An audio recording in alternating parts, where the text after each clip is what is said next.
Nick, how close do you think it is for Boris Johnson to be taking a fall? Well, I do have to say, Kirsty, that there was a noticeable ebbing away of Boris Johnson's authority today amongst his MPs, and talk about whether we are nearing the end of his premiership. So just listen to this. This is one senior Conservative MP who is a Brexiteer, and this is what they told me. It's good night, Vienna. We can't go on like this. It's a joke. It's a shambles. We are reaching a tipping point. And they said that the party can't wait for the report by Sue Gray. They've got to move themselves. And this MP said that they believe that letters are going into Sir Graham Brady, that's the chairman of the 1922 committee. If 15% of the parliamentary party express no confidence in the Prime Minister, then there would have to be a no confidence vote. But interestingly, this MP said that they think what might be more likely is a deputation to the Prime Minister. And I said, well, that sounds very much like the men in grey suits, or should we say the men and women in grey suits. That's the executive of the 1922. And this person said, we are moving towards that. We just cannot go on like this. Interestingly, I was talking to another grandee. They said to me, the atmosphere is not febrile. The thing about a febrile atmosphere is you can pull that back. This person said to me, the atmosphere is one of resignation. So how do you think this could play out? Well, there is clearly a lot of thinking going on. I was speaking to another very senior figure who would be very familiar with the workings of the men and the women in grey suits. And they've obviously thought about this. They said the key moment is, what are the newly elected, the 2019ers, what are they going to do? And this person said to me, they are the key, they are really worried, they do not see a way forward. They believe that Boris Johnson is a liability for him. And this person said that if those MPs go to see the chief whip and say it's over, that is the moment when things would start to move. Now, interestingly, I was talking to another former minister. This is someone who's been a big supporter of Boris Johnson, and they were talking about how they're worried about whether Boris Johnson has been wholly truthful about these parties. They said that Boris Johnson is like a greased piglet who always slips through your hands, he always escapes. And this person said they think time is running out. They said there must be a contest, but not now. Wait till the autumn, because they say that a nightmare is coming down the tracks. Cost of living, tax rises in April. It would be very unfair to bequeath that to an incoming Prime Minister. And you also were speaking to an ally. Yes, I did speak to an ally of the Prime Minister saying, look, it's not looking good, but they believe that he will get through this. He will get through the Sue Gray report, and the important thing is Downing Street is his residence. He is entitled to go into the garden. They think that What, with 30 others? Well, you could say it's his residence and it's also a workplace, a unique situation. That might be difficult to argue, but that's what they're saying. And they say, look, don't forget the circumstances. There were no vaccines and it was like a warlike situation. So look, quite a day. Boris Johnson cannot get away from questions about those parties 2 years ago. An early and welcome start to summer in troubled times. The allure of the sun tempting people outside, usually in line with lockdown rules, though with frequent pushing of the boundaries. England in May 2020, a frightened nation generally complying with instructions from its Prime Minister. But in one corner of the land, another set of rules appeared to apply. Bring a bottle to the Downing Street garden went the missive, which attracted scores of staff, including Boris Johnson, according to eyewitnesses. Thank you, A revelation which prompted an urgent question in Parliament. No Prime Minister and just a smattering of Conservative MPs to hear a junior minister. I apologise again, unreservedly, for the upset that these allegations have caused. Labour criticised the Prime Minister's non-appearance. His absence speaks volumes, as does his smirks on the media. The public have already drawn their own conclusions. He can run, but he can't hide. And from the DUP, the human cost. In Northern Ireland, we reached a milestone of 3,000 deaths due to COVID just last week. 3,000 people who followed the rules and grieved today. So will the paymaster, including my mother-in-law who died alone, will...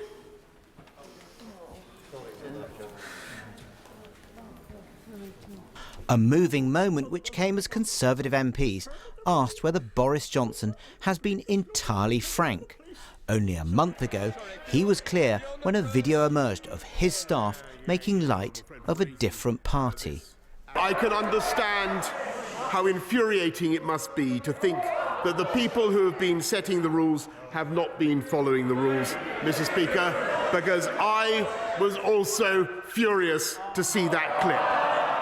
The atmosphere in Parliament has darkened today for Boris Johnson. Grim-looking Conservative MPs have been huddled together in groups, holding intense conversations about his future.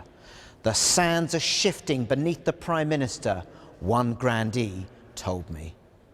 One senior Tory believes the Prime Minister's explanation that he's always followed the guidance is difficult to sustain. The Prime Minister may well have believed he was on the right side of the rules, and you know, it may still be proven that he was, but I think it's the optics of it, that terrible political word that I hate so much. I mean, the public will think that there was a lot of fun happening in the garden of Number 10, and it may well have been professional colleagues talking to each other, but the fact that there was alcohol there and allegedly this email exists, you know, it's very, very difficult for the Prime Minister.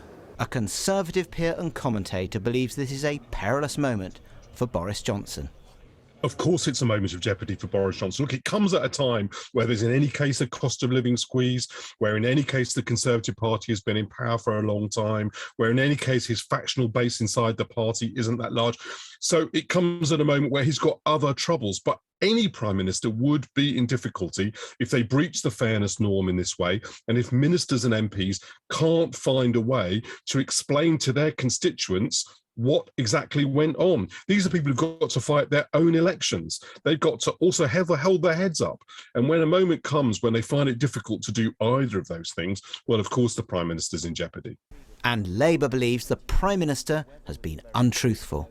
He's clearly lied, he's clearly kept on lying and hoping that the truth wouldn't catch up with him. It has caught up with him, and now he needs to fess up and face the consequences. This dissembling, this smirk that is driving most of the country up the wall that comes across his face whenever he actually tells a porky, it's all got to end. He's got to be honest and truthful.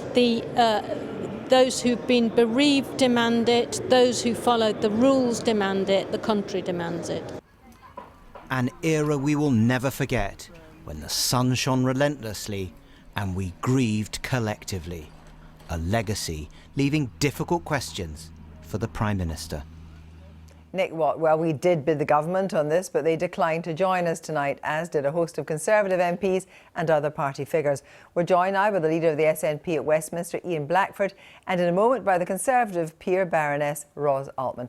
Good evening to you both.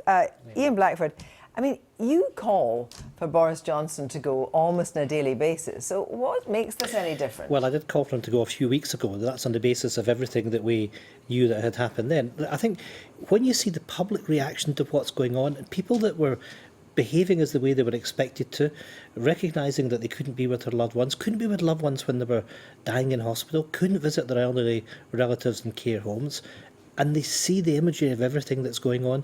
The stories of the parties have been around for weeks, they haven't gone away, but it's the explosive details of what came out yesterday of the Principal Private Secretary of the Prime Minister inviting people to a bring your own booze party the day that they met. The invitation was from Principal Private Secretary. It wasn't, as I understand it, from the Prime Minister. No, it did say the invitation was from we, it wasn't from I. So let's remember all of that. And that could only have been done.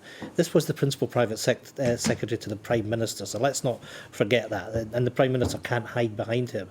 And the fact is that an hour after the Culture Secretary gave a press conference in Downing Street reminding people that you could only meet outdoor with one other person, and invitations had gone out to 100 people to come and meet in the Downing Street garden. People really are offended by a government that simply didn't seem to know how to behave, that really behaved with contempt. And you saw, if I may say so, Kirsty, you saw the Prime Minister when he was questioned about this yesterday laughing, in effect laughing to the public. In the end, does the public care more about the Prime Minister attending parties, or the fact that at that time he was very busy getting a vaccine programme in place that ultimately did very, very well for the United Kingdom. You're judged by your actions, and the fact is the Prime Minister has behaved in a way which has been contentious to the public.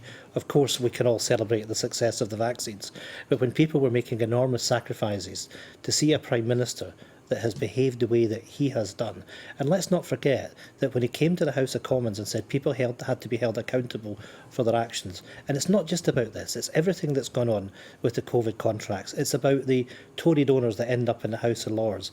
There's the stench of sleaze and corruption about this government, and even Tory MPs now are very much of the view that this is over for Boris Johnson. Well, that's the substance, but let's look at the politics of this, because it would be fair to say, would it not, that the SNP would be quite happy for Boris Johnson to stay in place, because he is, and it has been proved to be, unpopular in Scotland. That suits you very well. He's staggeringly unpopular, but I suggest now not just in Scotland but right throughout the United Kingdom.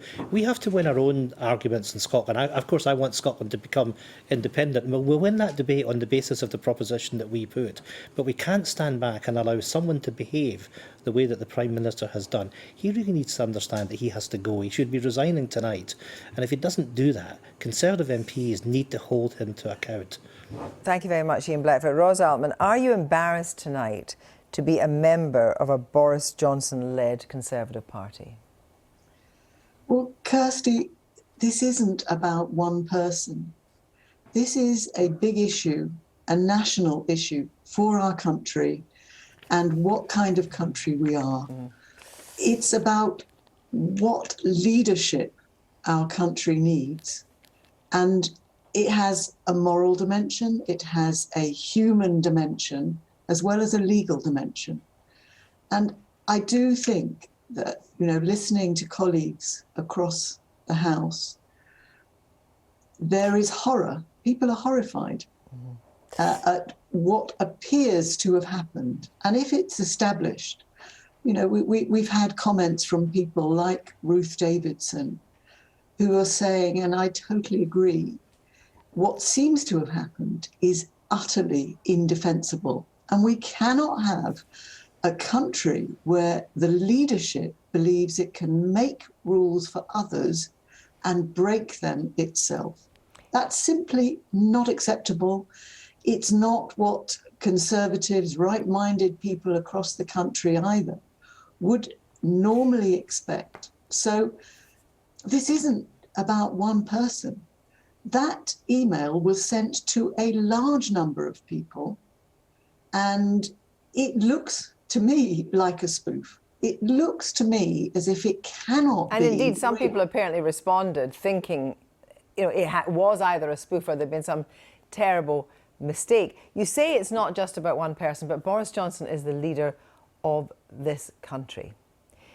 If he was either to come to the House ahead of Prime Minister's questions and issue a statement and say, well, he was at the party, I put the same thing that I put to Ian Blackford. Would that make a difference, given that this was a person who managed to get the vaccine rollout right for the UK, put it in the hands of the person, I should say, that got it right for the UK? That should presumably stand him in good stead with some people. Look, I am really, really upset at what is happening, because actually where we are in this country on the pandemic now is that we've got a successful vaccine program. We've got people who wanted to be protected are now protected. The most recent decision that has been made not to follow the medical statistical models that suggested catastrophe with Omicron, and not to lock down, but to wait and see what happens, has been proved to be right. We have saved a lot of pain and anguish, but all of that is being overshadowed by this potential that actually what may have happened is that the leadership of the country, in the middle of the most draconian restrictions on people's personal and private lives, which caused enormous pain and suffering and loneliness for people, was being overridden for certain individuals or groups in a way that is utterly unacceptable outside a kind of authoritarian regime where the public don't have a say. So in order to cauterize this, and perhaps set the Conservative Party on a different track. Do you think that Boris Johnson, if indeed he was at that party, do you think he should now resign and there should be, I mean, we've heard from Nick Watt that, you know, the men and women in grey suits are massing. Would it be better for both the party and the country, do you think, to take that step? Look, if there was a party, anyone who attended it was breaking the law. And if those who were attending and breaking the law include a Prime Minister, then obviously the position becomes untenable. That needs to be established. I am very perplexed as to why there hasn't been a clarification so far. I understand there will be a statement tomorrow. I hope that will clarify Prior to the Prime Minister's questions, yes. Correct. That's what we understand. You know, this can't go on. So, the public deserve better. So we have been through terrible times in this country. There has been so much pain and suffering. So very quickly, Rosalman, would it be completely indefensible if Boris Johnson said tomorrow, I am going to wait for the permanent secretary in charge of the reporting into parties to report, rather than saying whether or not he was at the party? I would consider that indefensible. There has to be a clarification tomorrow where we know what happened, we understand whether laws were broken, we understand what the leadership of this country believes is right or wrong, given where the law is. Thank you both very much indeed.